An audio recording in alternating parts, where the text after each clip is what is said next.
اعوذ باللہ من الشیطان الرجیم بسم اللہ الرحمن الرحیم الحمد للہ رب العالمین وصلی اللہ علی سیدنا محمد وآلہ الطاہرین۔ کربلا کے چمکتے ستاروں کی فہرست میں تائی خاندان سے بھی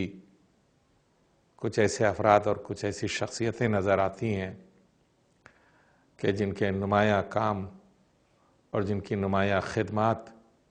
تاریخ میں اس طرح ثبت ہوئی ہیں کہ انہیں معصومین نے سلام اپنے زیارت ناموں میں کیا ہے۔ میں اس سے پہلے ایک مقدمہ آپ کی خدمت میں عرض کرنا چاہتا ہوں۔ تاریخ نے انسانوں کا امتحان پیغمبر اکرم صلی اللہ علیہ وآلہ وسلم کی بیعت سے شروع کیا۔ بعثت پیغمبر اکرم صلی اللہ علیہ وآلہ وسلم مکے کے افراد کے لیے ایک امتحان تھا، ایک امتحان تھی کہ جس میں بہت سے لوگ آپ کے منحرف ہو گئے اور مشرک ہو گئے، جو پہلے ہی سے مشرک تھے، دشمن پیغمبر ہو گئے، دشمن رسالت ہو گئے۔ رسالت کے سلسلے میں جو جانفشانیاں ہوئیں ان میں بھی مسلسل امتحان پہ امتحان ہوتے رہے۔ جنہیں پیغمبر تک آنا تھا وہ آئے۔ غدیر کے میدان میں ایک دوسرا امتحان ہوا۔ یہ وہ امتحان تھا کہ جس میں منافقین چھٹ گئے اور مومنین سامنے آئے۔ یہ بات الگ ہے کہ مومنین کی تعداد جو واقعی مومنین تھے تاریخ میں بہت ہی مختصر بتائی گئی ہے، لیکن ولایت امیر المؤمنین اور محبت امیر المؤمنین کچھ ایسے افراد کے دل میں بھی روشن اور ضیاءپاشی کر رہی تھی کہ جس کے نتیجے میں جب امیر المؤمنین علی ابن ابی طالب علیہ السلام کی خلافت ظاہری سامنے آتی ہے تو یہاں پر بھی مسلمانوں کا ایک بڑا امتحان ہوتا ہے۔ غدیر کے بعد جو امتحان ہوا تھا وہ آپ جانتے ہیں کہ غدیر کے بعد کے امتحان میں بہت سے مسلمان جادہ رسالت سے دور ہو گئے، اور پھر جب امیر المومنین کی ظاہری خلافت آئی تو اس میں بھی بہت سے مسلمان جادہ ولایت سے دور ہو گئے، لیکن بہت سے ایسے تھے کہ جنہوں نے ولایت کا راستہ اختیار کیا اور امیر المؤمنین علی ابن ابی طالب علیہ السلام کی محبت میں سرشار ہو کر آپ کی خدمت میں رہے اور آپ کی خدمت میں جانبازی اور سرفرازی کا شرف پایا، یہاں تک کہ تاج شہادت سے بھی نوازے گئے۔ ان شخصیتوں میں کہ جو امیر المؤمنین کی حمایت میں زندگی بسر کر رہے تھے، ان میں تائی خاندان کی دو شخصیتیں خاصی نمایاں نظر آتی ہیں کہ جنہیں پروردگار عالم نے آخری امتحان میں امام حسن مجتبیٰ کے بعد جو آخری امتحان ہوا ہے کہ جس میں کربلا کے خالص اور مخلص افراد ایک جگہ سمٹے ہیں، اور یہ پورا عالم اسلام اپنے جلووں کے ساتھ کربلا کو منور کر گیا، اور رہتی دنیا تک یہ اصحاب تاریخ میں درخشاں ستاروں کی طرح سے جلوگر نظر آتے ہیں۔ یہ وہ حضرات تھے، یہ وہ شخصیتیں تھیں کہ جنہوں نے امیر المؤمنین کا بھی ساتھ دیا، امام حسن مجتبیٰ کا بھی ساتھ دیا، اور امام حسین علیہ السلام کے ان اصحاب میں اپنے کو شامل کیا کہ جس میں سید الشہداء امام حسین علیہ السلام نے قسم کے ساتھ یہ بات یاد کی ہے کہ واللہ جس طرح کے اصحاب مجھے ملے ہیں نہ میرے نانا رسول خدا کو ملے، اور نہ میرے بابا علی مرتضیٰ کو ملے، نہ میرے بھائی امام حسن مجتبیٰ کو ملے، جیسے اصحاب میرے ہیں، انتہائی باوفا، انتہائی خالص، انتہائی مخلص، اور ایسے مخلص کہ موت سامنے ہے، اجل نے چاروں طرف سے گھیر لیا ہے، لیکن اس کے باوجود ان کے اندر دلیری میں کوئی کمی نہیں ہے۔ تشنگی ہے، عطش ہے، پیاس ہے،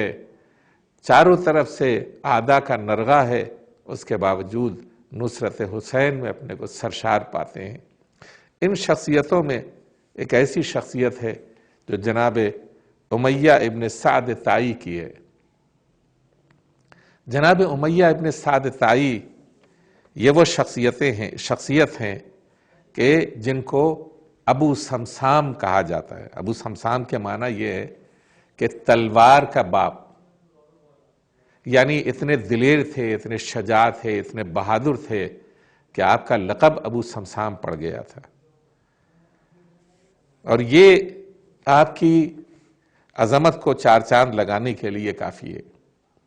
آپ صحابی رسول تو نہیں تھے، لیکن تابعی تھے، اور انتہائی دلیر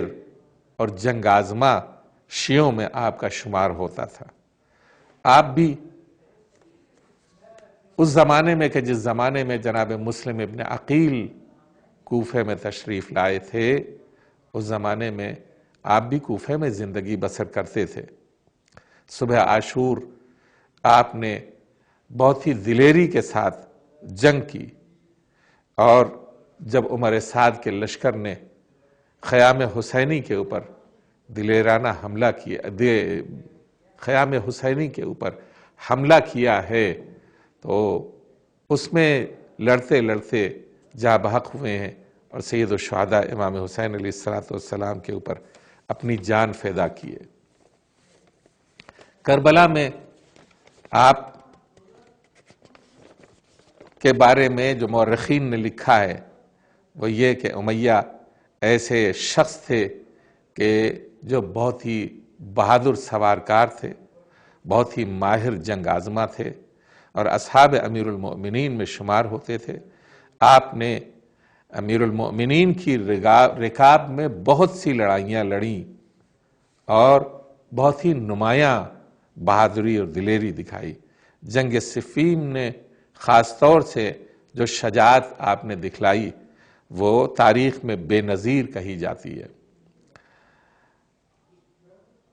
جب امام حسین علیہ السلام کربلا میں وارد ہوئے اور آپ کو اطلاع ملی، تو آپ کوفے سے باہر آئے اور ان سپاہیوں میں شامل ہو گئے کہ جو کربلا کی طرف جا رہے تھے۔ دیکھیں یہاں پر بھی جو ہے وہ جناب امیہ طائی نے وہی روش اختیار کی کہ جو دوسرے جانثاروں نے اختیار کی تھی، کہ کربلا کی طرف جانے والے جتنے بھی لشکر تھے عمر سعد کے، ابن زیاد کے، ان میں اپنے آپ کو شریک کیا اور اپنے آپ کو کربلا معلیٰ پہنچایا۔ آپ شب ہشتم کو امام حسین علیہ السلام میں، ہشتم کی رات میں امام حسین علیہ السلام کے لشکر میں شریک ہوئے، اور صبح عاشور آپ نے بہت ہی بہادری سے اور دلیری سے جنگ کی، اور لڑتے لڑتے اپنی جان امام حسین علیہ السلام کے قدموں کے اوپر نثار کر دی۔ اسی طائی خاندان سے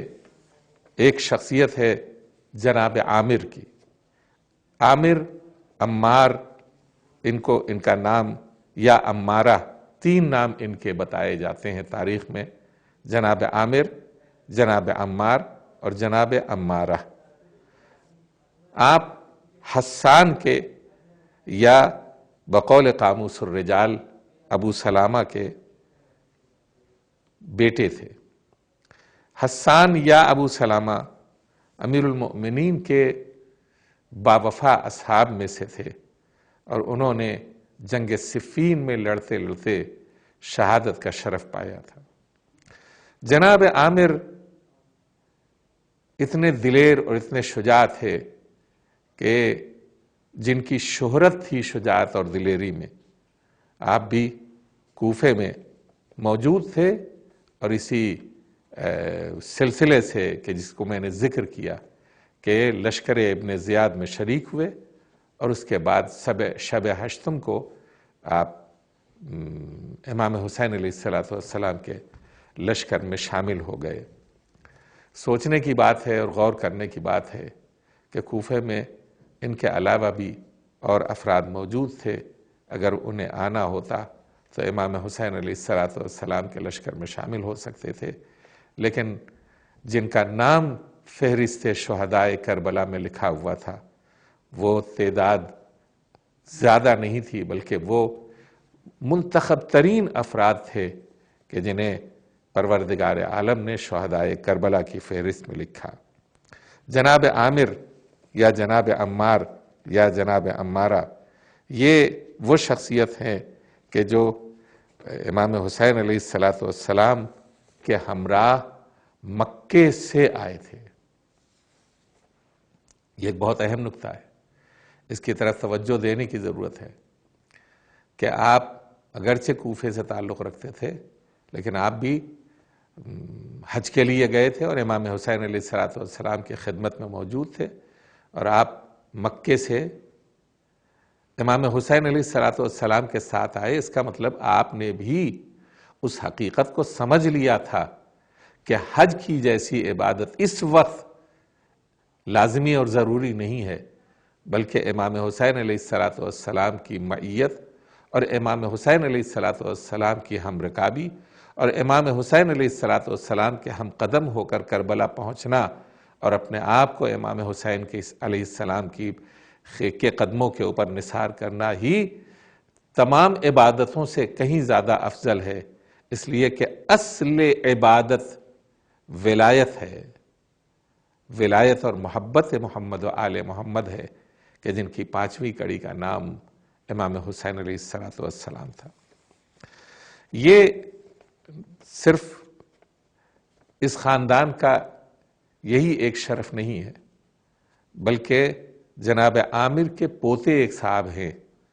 جناب عبداللہ ابن احمد، یہ امام جعفر صادق علیہ السلام کے راویوں میں سے ہیں اور شیعی راویوں میں سے ہیں اور ہمارے علماء میں شمار کیے جاتے ہیں۔ یہ چیز جو ہے اس خاندان کے لیے ایک زینت کا سبب ہے کہ نہ صرف شہدائے کربلا میں شمار ہوا یہ خاندان، بلکہ کربلا کے بعد بھی یہ پاکیزہ اور نورانی سلسلہ امام جعفر صادق علیہ السلام تک پہنچتا ہے۔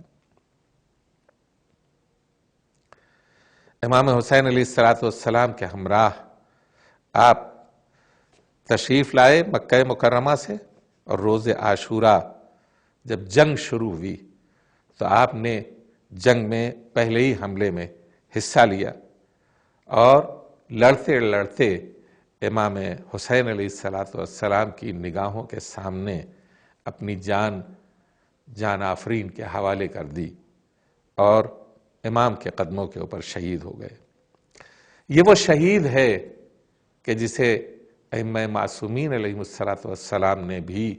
یاد کیا ہے، اور زیارت ناحیہ مقدسہ میں آپ کو اس طرح سے یاد کیا گیا ہے اور سلام بھیجا ہے معصوم نے، السلام علی عمار ابن حسان ابن شریح الطائی، یہ سلام ہو عمار ابن حسان ابن شریح الطائی کے اوپر۔ یہ ایک ایسی چیز ہے کہ جو ایک ایسا عظیم تحفہ ہے کہ جو ان شہیدوں کو خداوند عالم کی طرف سے ملا کہ معصومین نے انہیں سلام کہا ہے۔ ایک طرف وہ سلام جو مجموعی طور سے ہے جو ہم زیارت وارثہ کے آخر میں پڑھتے ہیں، اور ایک طرف وہ سلام کہ جو نام بنام سلام کیے گئے ہیں ایک ایک شہید کا نام لے کر کے، یہ ان کے لیے انتہائی عظیم شرف ہے۔ امید ہے کہ ہم ان شہدائے کربلا سے ان کی شجاعت اور دلیری، ان کی محبت حسین اور ولایت کے اوپر ان کے جان دینے اور نچھاور ہونے کے سے سبق حاصل کریں گے، اور محبت اہل بیت کو کم شمار نہ کریں گے، بلکہ اسے دنیا اور آخرت کا سرمایہ بنائیں گے۔ والسلام علیکم ورحمۃ اللہ وبرکاتہ۔